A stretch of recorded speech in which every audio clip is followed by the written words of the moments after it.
When it's raining cats and dogs. When there are leaves on the line. When it's the wrong kind of snow.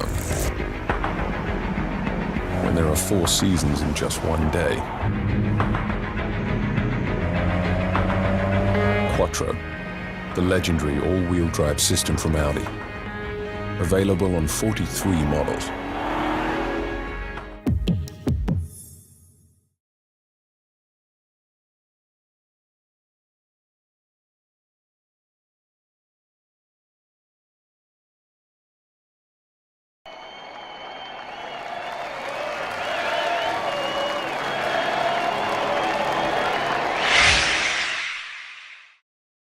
$78-0 against Aberavon earlier in the campaign. Can we expect a repeat scoreline on Sunday?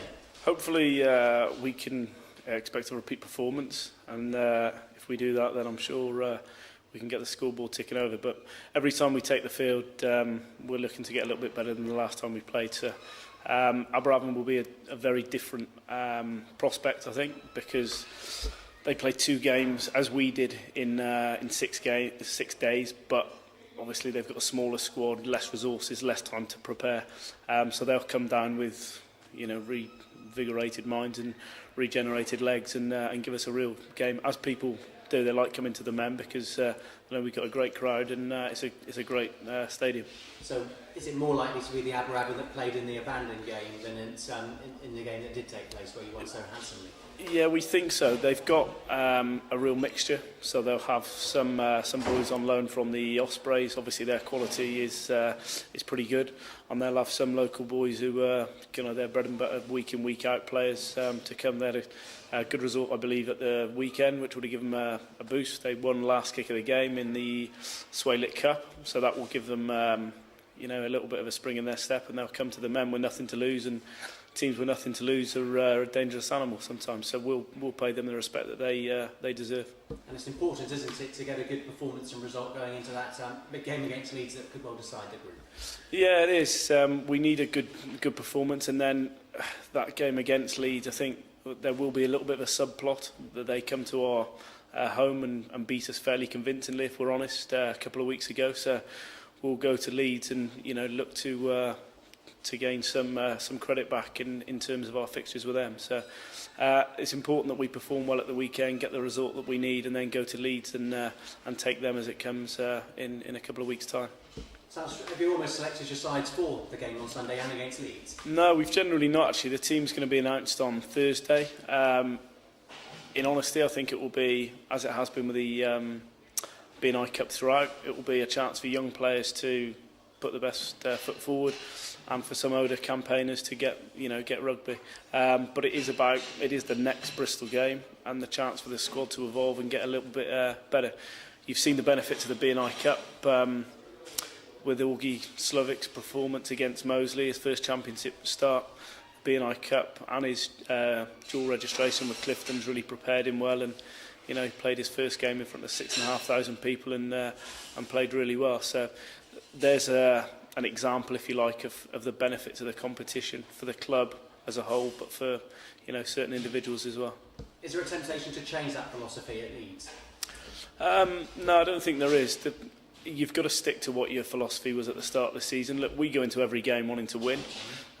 We've got a large squad at Bristol, and you've got to show faith in the players that are here. Otherwise, what happens, you get a fractured squad and people think that they're just turning up to work without a chance of getting selected. So I go back to Augie. It's a good example of, give people a chance, especially young players, and you don't know what you're going to get. So I would imagine it will be a mixture of the squad again up in Leeds, but as I said, there will be a little bit of edge to it because it hurt us what they did to us at our place. Yeah.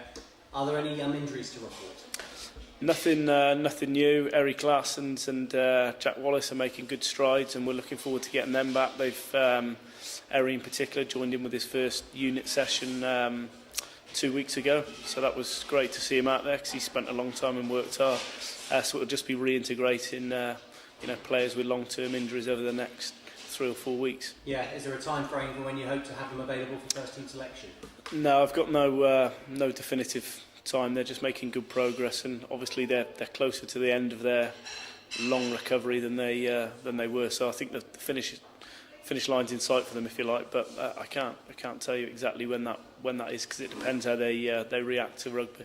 And I guess Bristol are always looking to add to their squad as well. If it's football, it's the January transfer window, but we always expect new faces at Bristol too.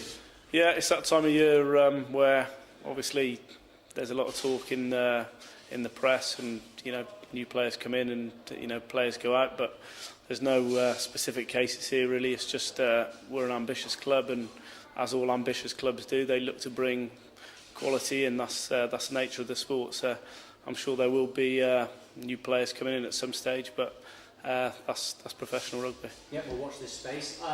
Andy Robinson's been very honest, hasn't he, about Bristol this season. Sometimes you've won games and yet he's demanded more. Do you feel you're getting better and better as the season progresses? Yeah, I think we need to be more consistent. So I think if you like, the performance graph has been a gradual increase, but there's been too many dips along the way. As a coaching staff, you always look for perfection, so you want each week to build on the week before. In reality, sometimes that doesn't happen, but I think the general direction of style of play and combinations that are coming together is going in the right way. And I think where Andy's been good, he is very performance driven. So as you said, we played against Ealing, got a win. I've been in situations before where it's been pats on back, and we've done a job. And Andy wants to push this club into the Premiership, and by demanding good performances rather than just worrying about results, that's what's going to take the club there. So I think that's that's been a real positive of Andy's nature, really. Yeah. Does perfection exist? Not in rugby. It's quite a chaotic game, but that's why we're all here to see if we can get as close to it as we possibly can. But I'm not holding my breath on perfection, but if we can keep chipping away on it, then we're in the right kind of place. Yeah, because the league table suggests that things are going well, but that makes it exciting, isn't it? That Bristol's performances can get even better, hopefully. Yeah, I think they can. As you can see, it's a very competitive league. There are 6 teams really vying for top 4. There has become a little bit of a kind of a gap in the league, if you like, but as you've seen yesterday's result, Ealing's gone to Nottingham and beat Nottingham. Who'd have thought that this time last year? So it's a competitive league. We're up there in the top 4, which is where we want to be. And if we keep chipping away at our performances, the scoreboard and the league tables, cliched I know, but do look after themselves.